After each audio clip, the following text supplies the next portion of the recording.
Olá, bom dia a todos. Muito bom tê-los aqui.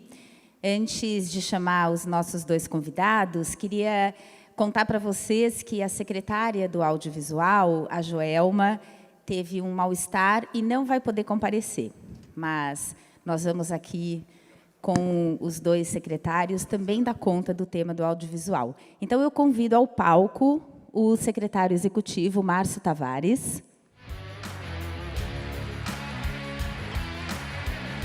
Bom dia, Márcio.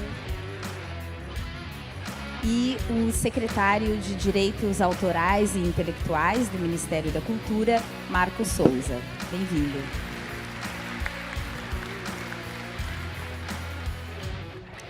A gente vai começar essa mesa com uma apresentação dos dois secretários e depois teremos aqui um breve diálogo sobre esse ministério que recomeça e começa. Márcio, passo a palavra para você. Bom dia a todas as pessoas, bom dia Ana Paula, é um prazer estar aqui com você, estar aqui com o Marcos, fazendo esse debate no Rio to See. É um momento muito especial para a cultura brasileira, muito especial para todos nós que estamos no MINC. Eu trago o abraço da ministra Margarete Menezes, ela está acompanhando o presidente na comitiva à China, senão estaria aqui fazendo essa conversa nesse momento. E a nossa ideia é que a gente possa apresentar de forma bastante breve o novo Ministério da Cultura, um pouco das nossas entregas, dos nossos desafios nesses próximos 4 anos para fortalecer a cultura brasileira, fortalecer a economia criativa, fortalecer os setores do audiovisual, fortalecer os setores das artes, para que a gente tenha uma agenda positiva depois de 4 anos de destruição. Me deram um controlezinho desses aqui, vou ver se funciona, tem uma apresentação aqui, vamos ver se vai dar certo. Acho que vai. Bom, pessoal, a cultura, depois de 4 anos, sendo bastante massacrada, espizinhada, né, com suas políticas desmontadas, voltou.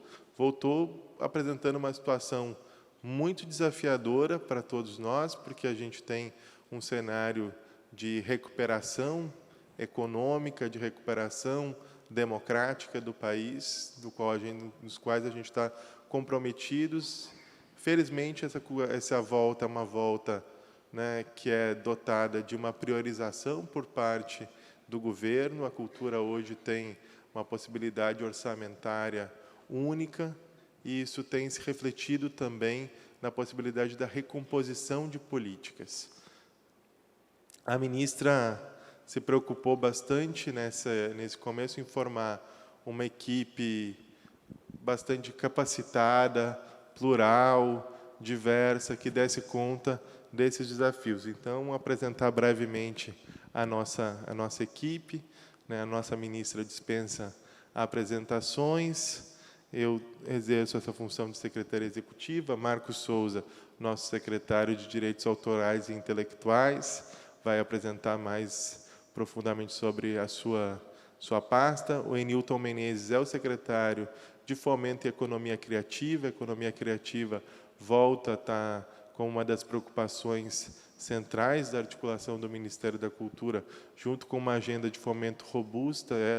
É através dessa agenda do fomento que a gente, né, apresenta um novo decreto, organiza os investimentos através do PRONAC Lei Rouanet, organiza os investimentos da Lei Aldir Blanc e da Lei Paulo Gustavo para que cheguem na ponta. A nossa secretária do audiovisual, a Joelma Gonzaga, que é uma pessoa da área, absolutamente comprometida com uma agenda potente não só de recuperação dos investimentos no setor, mas que também dê conta da gente fazer com que os desafios futuros, né, sejam eles regulamentação do VOD, sejam eles a distribuição, a gente consiga melhorar substancialmente nesse governo. Fabiano Piuba, nosso secretário de Formação, Livro e Leitura, ex-secretário de Cultura do Ceará, já foi chefe dessa área no Ministério da Cultura à época do ministro Gilberto Gil, uma pessoa absolutamente experimentada nessa função. Então, a gente tem um time bastante diverso, coeso, capaz de responder aos desafios desse momento.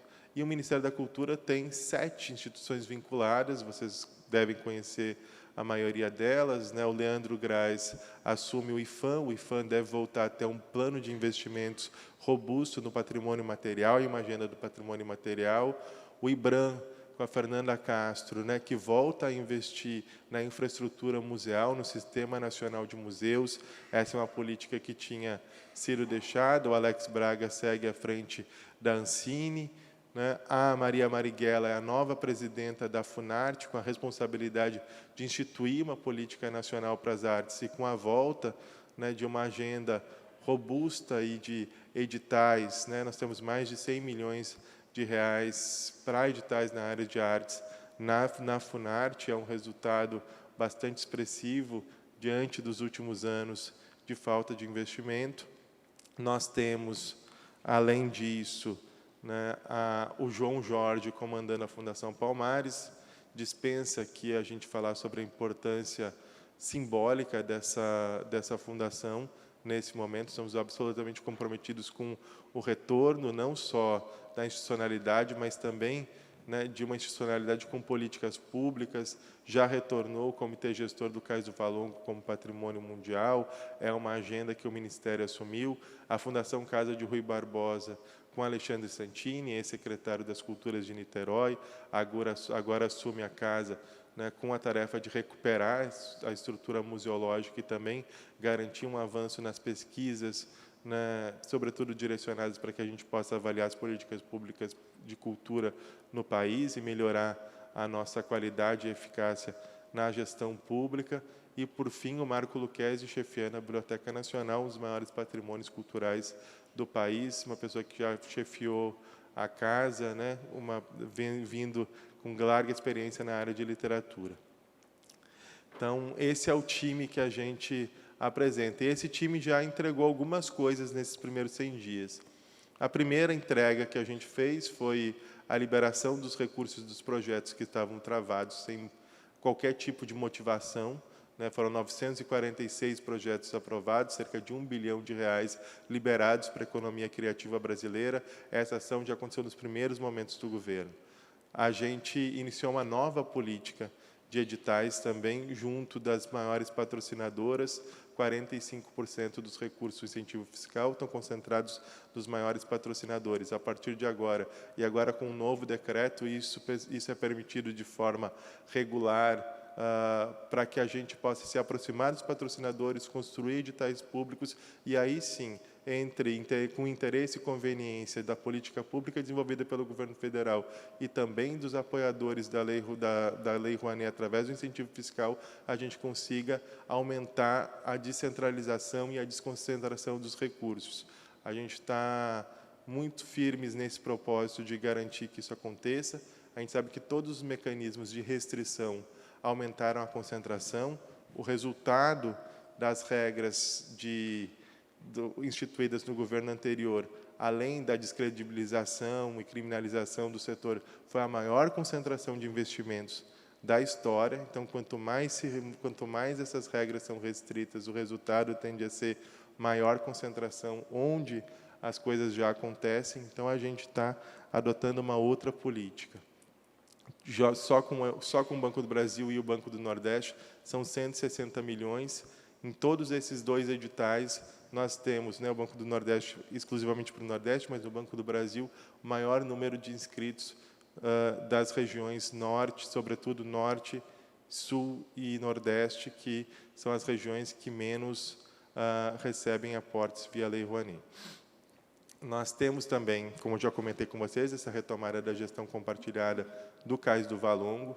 Esse é um tema importantíssimo como patrimônio cultural histórico brasileiro, né? É preciso que essa memória do período da escravização seja tratada com a importância que ela tem como uma questão sociocultural, e isso tem sido objeto de trabalho tanto da Fundação Palmares quanto do IFAM e da criação de um GT interministerial que é liderado pelo MINC.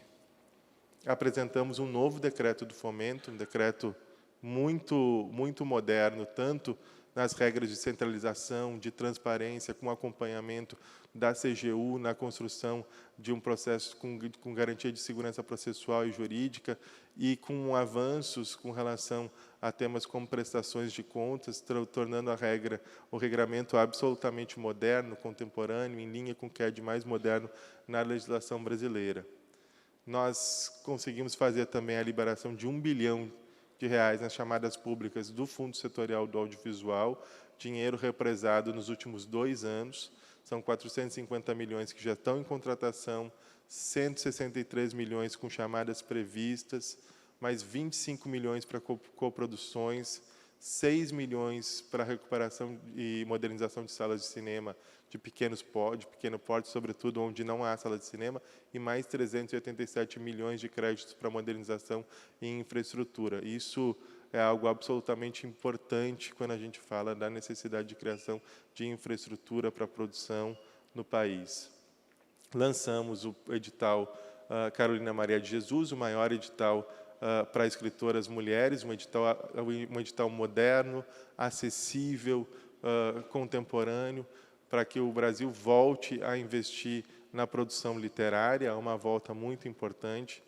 Devemos lançar nos próximos dias, a Joelma falaria aqui sobre isso, o edital Ruth de Souza do Audiovisual, também para 10 projetos inéditos de obras cinematográficas, 2 milhões para cada longa para cineastas brasileiras, então é uma volta também de atuação, né, e do fomento da SAVE, né. Empossamos o Conselho Nacional de Política Cultural, é nosso compromisso não só empossar, mas também redemocratizar essa instituição e realizar nesse ano a Conferência Nacional de Cultura.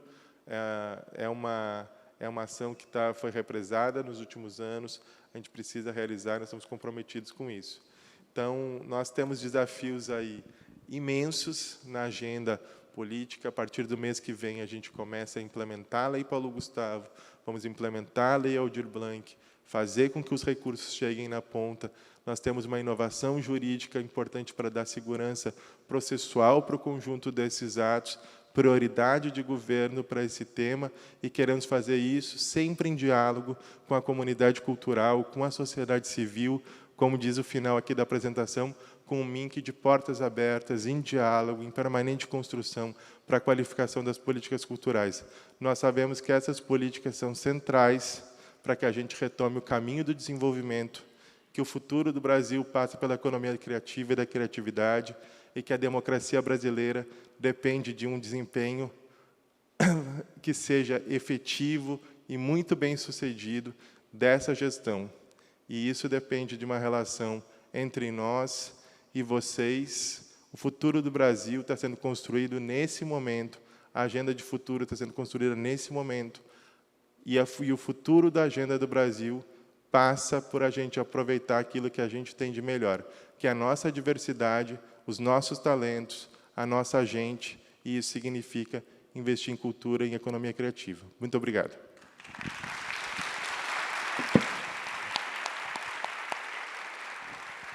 Muito obrigada, Márcio. Passo a palavra para você, Marcos. Bom dia a todos e a todas e a todos. Eu fiquei responsável, eu vou ter que ler aqui, porque de falar um pouco sobre a SAVE, falar um pouco o que a Joelma ia falar aqui para vocês. Ela passou mal hoje e não pôde vir. Ela deve vir a partir de amanhã, se ela melhorar. Ela está na cidade, mas ela, infelizmente, não pôde vir. Então, de uma forma geral, né, a SAVE ela foi estruturada, foi construída com 2 diretorias. É a primeira vez que a SAVE, então, vai contar com uma estrutura de 2 diretorias, né? A Secretaria do Audiovisual. Uma voltada mais para o fomento, e outra voltada para a questão da preservação. E a primeira questão que ela pediu que falasse, né, é justamente em relação a, nesse campo da preservação, do contrato de gestão da Cinemateca, que foi firmado com a Sociedade de Amigos da Cinemateca, com um valor aditivado de 30% maior que seu valor original, sendo o repasse atual para 2023 da ordem de 24 milhões. Enfim,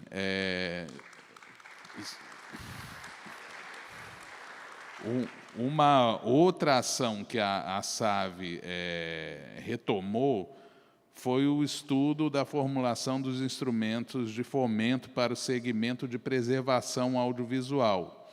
E também encontra-se em organização a realização de um mapeamento nacional de acervos em parceria com os estados, além do retorno da revista Filme Cultura, com suas edições semestrais, cuja edição de número 64 se encontra bastante encaminhada.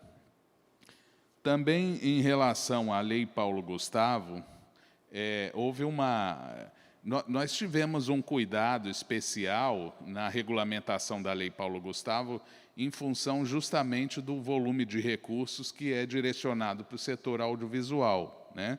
E a SAV teve uma participação intensa nessa regulamentação que vai sair em breve, né, Márcio? E, enfim, foi a SAV, então, que trabalhou a questão da possibilidade de aplicação de recursos da Lei Paulo Gustavo para a preservação de maneira descentralizada. E, por fim, a SAV tem como objetivo investir 109 milhões em editais para 2023.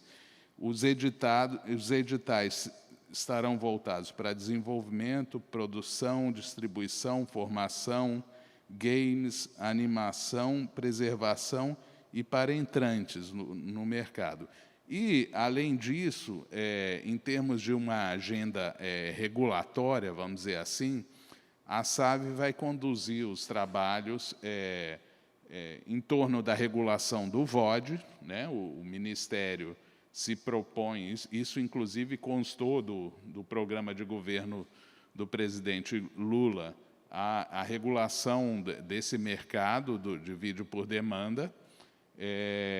Também vai conduzir as negociações por parte do Ministério para a retomada ou a recriação da cota de tela em cinema e a renovação da cota de tela da lei do SEAC.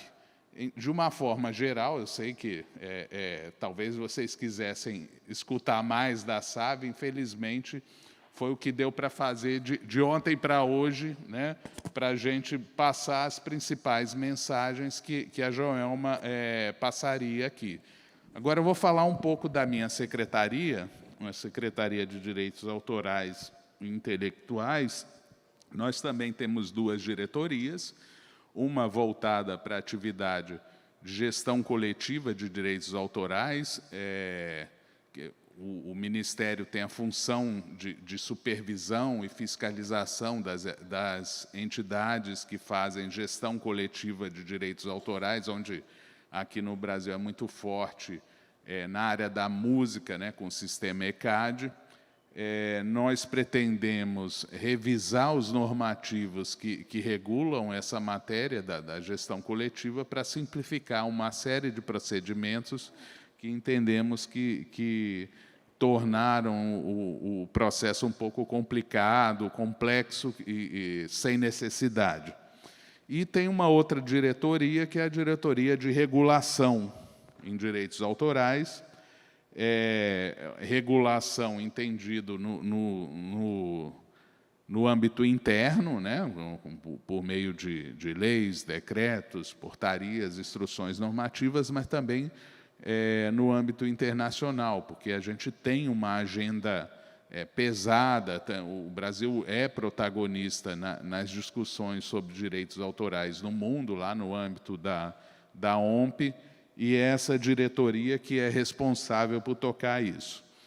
Entre as nossas prioridades para esse ano, falando desse ano, mas não que se conclua tudo esse ano, Uma primeira coisa que acho que interessa aqui para o evento é assegurar o direito de exibição pública para os titulares das obras audiovisuais. E aí eu vou explicar o que é isso, né? Hoje, quando um filme, uma série, uma novela, uma obra audiovisual é exibida em qualquer janela, né, vocês sabem que a parte musical ela consegue receber na ponta, né, pelas obras musicais que estão inseridas ali na obra audiovisual.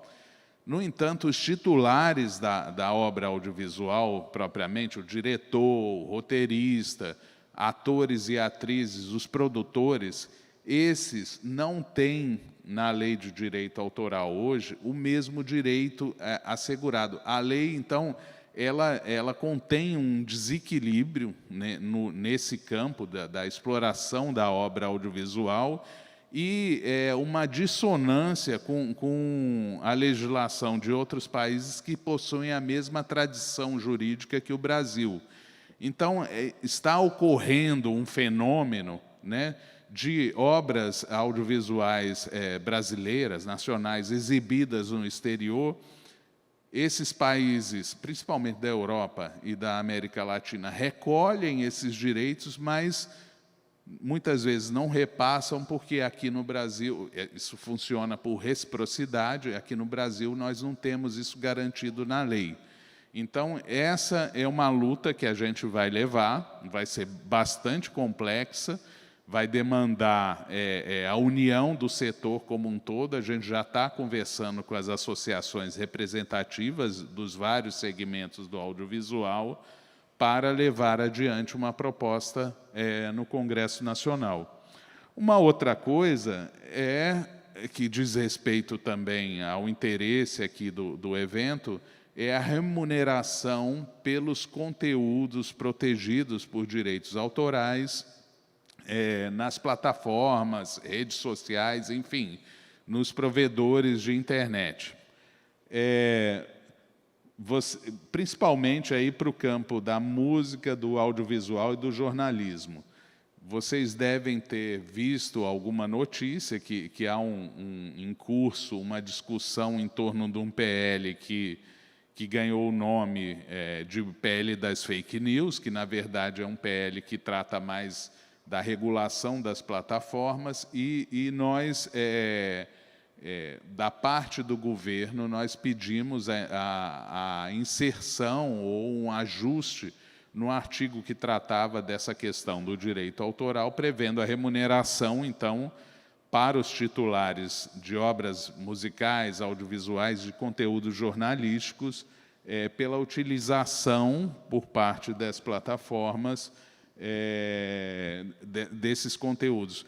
E isso não é uma coisa que é nova. A lei já prevê que o conteúdo está protegido na internet, mas a nossa lei de direito autoral é de 98, ela pensava no ambiente digital de 98, o que é bem diferente do que encontramos hoje. E, por isso, isso foi inserido aí na proposta do governo, não sabemos se vai ser aprovado ou não, além da questão de, por exemplo, de coibir bots, de ter transparência algorítmica nas playlists e sugestões, né, de obras para o usuário final. Enfim, é uma questão que também vai ser bastante difícil, dura, mas que estamos nos propondo a tocar adiante.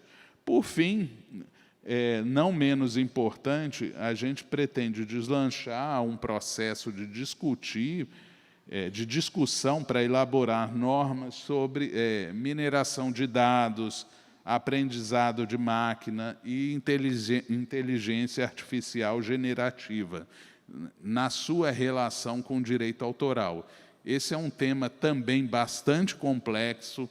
Essa questão da IA, o que vale hoje, daqui a um mês já não vale mais, é um ambiente em constante mudança, e é necessário ter uma discussão ampla e a criação de regras para regular essa matéria, principalmente no output que é gerado, né, naquilo que não vou chamar de obra, porque obra tem que ser criado hoje, pela legislação, por uma pessoa de carne e osso, e como se trata de uma criação, entre aspas, de uma máquina, né, não é propriamente uma obra, mas temos que discutir qual é o tipo de proteção que incide sobre isso daí.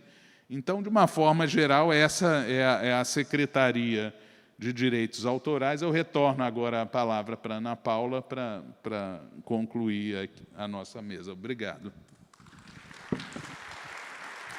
Obrigada. Bom, a gente tem menos de 10 minutos, então vou tentar trazer uma questão um pouco mais ampla, partindo da fala de vocês.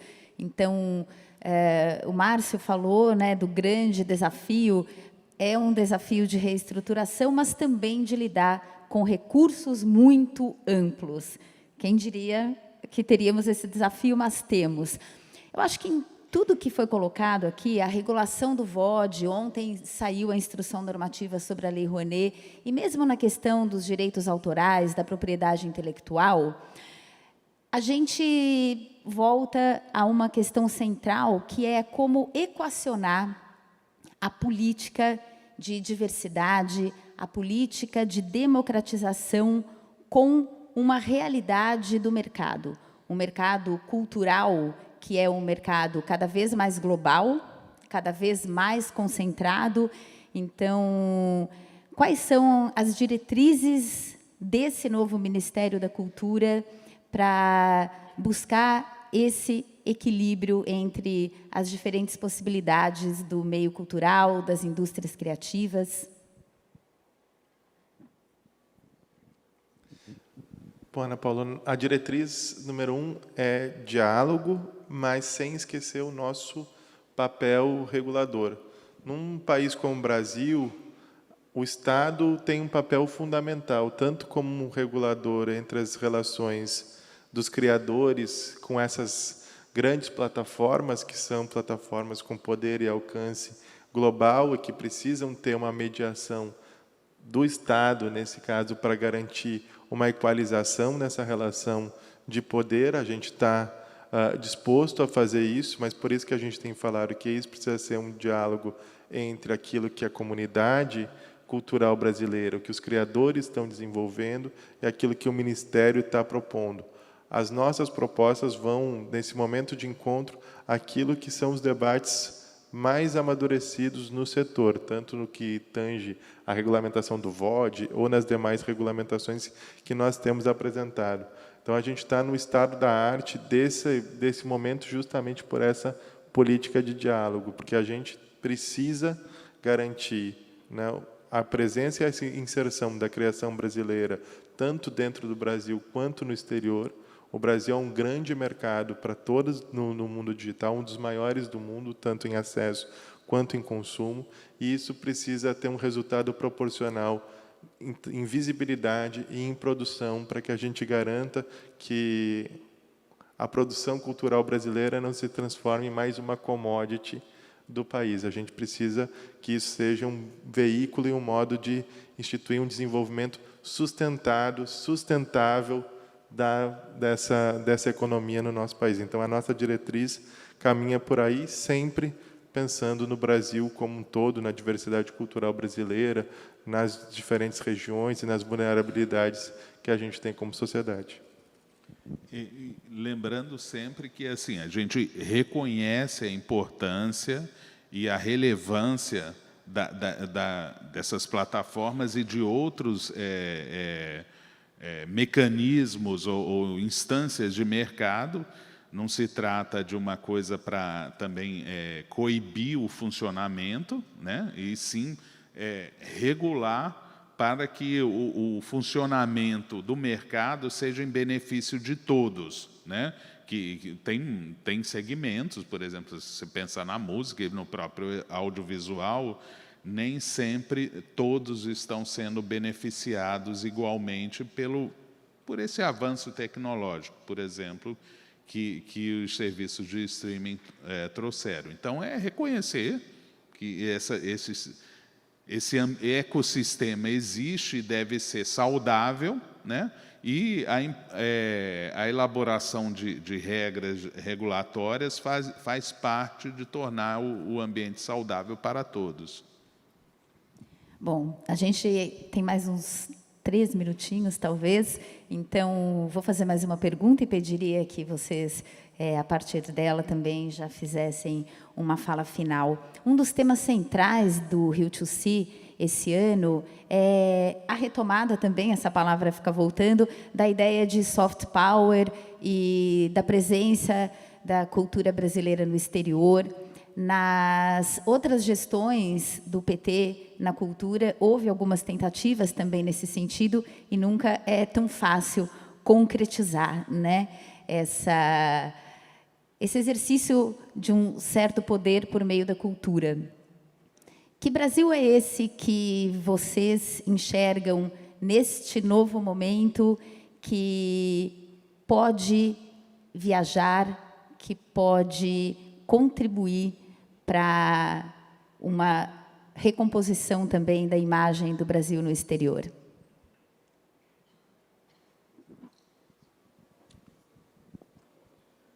Bom, eu posso dar um testemunho. Eu participei agora em março de uma reunião na OMP, no Comitê Permanente de Direitos de Autor e Direitos Conexos. A OMP é a Organização Mundial da Propriedade Intelectual, e havia, primeiro, assim, uma expectativa enorme sobre a presença do Brasil. A palavra era: o Brasil voltou, né? Tinha uma expectativa muito grande. Depois, para mim, foi um pouco surpreendente, porque, como eu participo há muitos anos dessas discussões e vivenciei várias gestões de ministros da cultura, eu não achei que fiz mais do que o arroz com feijão. Estava iniciando, retomando, mas foi uma coisa que mudou o rumo da reunião, só fazer o arroz com feijão. Então, o Brasil voltar a se posicionar é uma coisa que o mundo espera da gente. E é quase que acho que o Gil falava muito isso, o Caetano também fala, que o Brasil tem uma missão no planeta também, né? E parece que essa percepção é um tanto quanto generalizada. Então, assim, seja em termos das outras delegações, seja em termos do próprio secretariado, uma expectativa e uma realização muito grande do Brasil voltar a participar e ser vocal defendendo seus pontos de vista. Eu acho, Ana Paula, que a gente está vivendo de novo uma oportunidade histórica de o Brasil se reencontrar e a gente se reencontrar com aquilo que são os nossos melhores valores. Nós somos uma sociedade profundamente dividida, desigual, que temos inúmeros desafios rumo ao desenvolvimento e que envolvem, né, políticas públicas, envolvem relações de mercado, mas a gente tem uma riqueza gigantesca na nossa diversidade cultural. Isso, nos últimos anos, foi apagado por uma tentativa de saída do país do país ser um gosto por ser pária.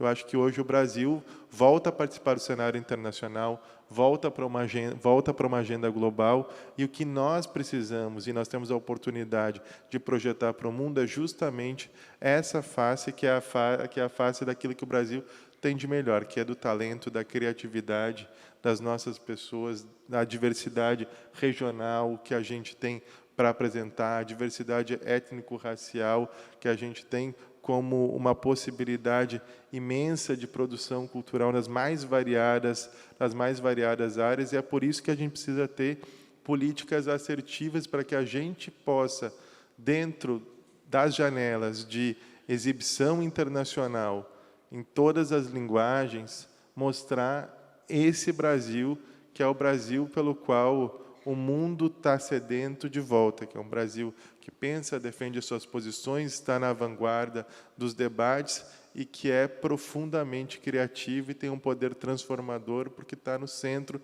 do debate da sustentabilidade mundial. Então, quando a gente pensa a respeito disso, a gente vê a dimensão da tarefa do Ministério da Cultura, mas também, como você mesma falou, a gente está vivendo uma oportunidade imensa com grandes recursos e com uma grande convergência no setor cultural de fazer com que essa agenda prospere e a gente consiga expandir o nosso soft power de modo global através de um estímulo a uma nação que prospera democraticamente, que resolve seus problemas democraticamente, mas que enfrenta cada um deles e faz com que isso se manifeste numa produção cultural e artística cada vez mais rica, para que o mundo possa admirar o Brasil naquilo que ele tem de melhor. Bom,